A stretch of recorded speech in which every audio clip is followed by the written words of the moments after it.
Okay, hi, my name is Peter Svoboda, and I'm going to tell you a little bit about what's happening here at the gallery. Right here at first, we have Izzy Duger. She is our fairy queen, and she does fairy art, but she also does steampunk. So this is Fish Tank. I don't remember what that one is, and this is Ostrich.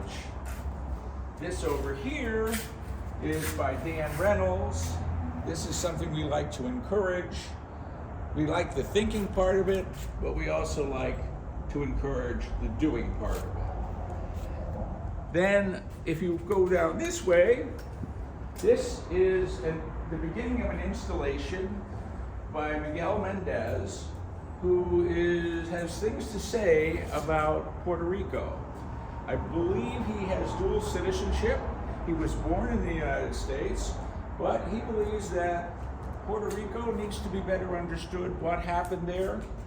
And he's a real champion of Puerto Rico and America. And up here, he really believes that Puerto Rico should be a 51st state, and that is his depiction of how he thinks the star should be added. Over here, we have the Words Project, which I did about 10 years ago with some other artists to encourage people to realize and recognize that beautiful words could really have a very positive and wonderful effect on their lives. And so we committed wonderful words, many times the opening sentence to canvas. So the first one we did was by Gabriel Garcia Marquez from 100 Years of Solitude, which takes place in South America. And it says, many years later, as he faced the firing squad, Colonel Aureliano Buendia was to remember that distant afternoon when his father took him to discover ice. And how did he discover ice in South America? I'll just show you over here. This is by David Foster Wallace, who wrote Infinite Jest. This is not the first sentence that he wrote, but he actually wrote probably most of this or part of this book right here in Syracuse. He lived in the Westcott area, and it says, I do things like get into a taxi and say the library and step on it.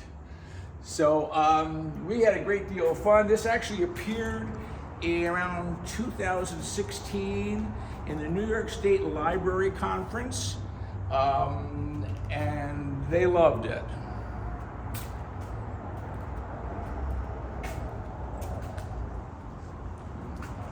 Over here, you might see this string sculpture, which was done by Glendon Allen about 18 months ago for a event we had here called Thinning of the Veil, put on by the Degenerate Dance Tribe, something like that. I can't remember that. Degenerate Dance Group. This is going to be our new installation of Fairyland. Fairyland installation here. This will be a tree. It will not look like what you expect. And then this will all be decorated as a Fairyland landscape. We are reaching out and we want people to actually get engaged and help us build it. So we've encouraged people to submit art, and we've encouraged people to submit sculpture, and you'll see some of that here as we walk along. I'm going to take you into the little office storage room here. We are moving a lot of things around right now. In here, I wanted to show you that this is the White City. It was on Onondaga Lake, 1906-1908. It lasted 2 years. This was the shoot-to-shoot ride. It also had other attractions. It had a Japanese tea garden. It had another attraction called A Trip to California, another attraction called Recreation of the Johnstown Flood, a restaurant for $500, and dance floor for $5,000. And let's see, this over here, I should not forget. This was an article I wrote. This appeared on the first Monday of the new millennium. Syracuse should become the city of innovation. And I'll tell you more about that when we sit down later. This appeared on the first Monday of the new millennium, and actually the economic development people on the city and county level actually called a meeting to talk about this. They didn't call me though. Next time. If you look up here, you'll see some nudes. These are done by Richard Williams. Richard Williams lives here. He is a fabulous artist. He's had over 1,000 pictures in books and magazines. I actually sold, he's known for color and just creative genius. Over here, this is a poster that we have 10 of these. This is the earliest picture of Abraham Lincoln. It was a daguerreotype. It was here in central New York, in Syracuse. It was sold for $300 from one dealer to another, who then sold it to somebody else, who sold it, and now resides at the George Eastman House. One other thing before we sit down.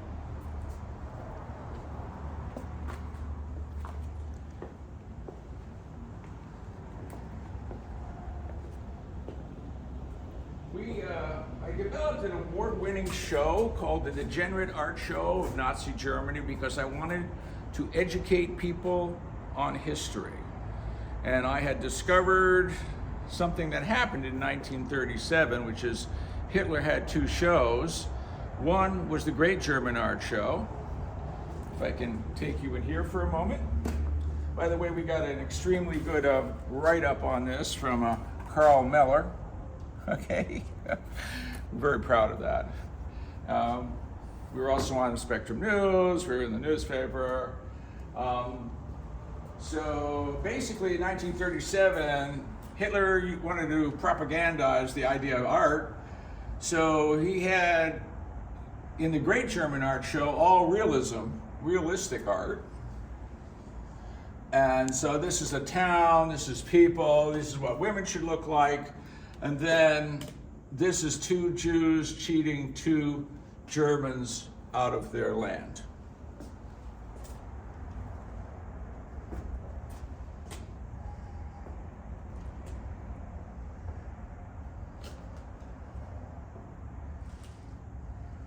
And then across the street, he wanted to show the Germans art that he thought was bad for their morals. So realistic art was good for your morals, but this modern art stuff was bad for your morals. And it looked like it was done by, he felt, and he got backup from Nazi psychiatrists, that this kind of art, because it wasn't realism, looked like it was done by children or mental patients, psychiatric patients. So there's 6 of those that I found in Munich, and then there's over 80 of these. And you'll notice that they're all non-realism, okay?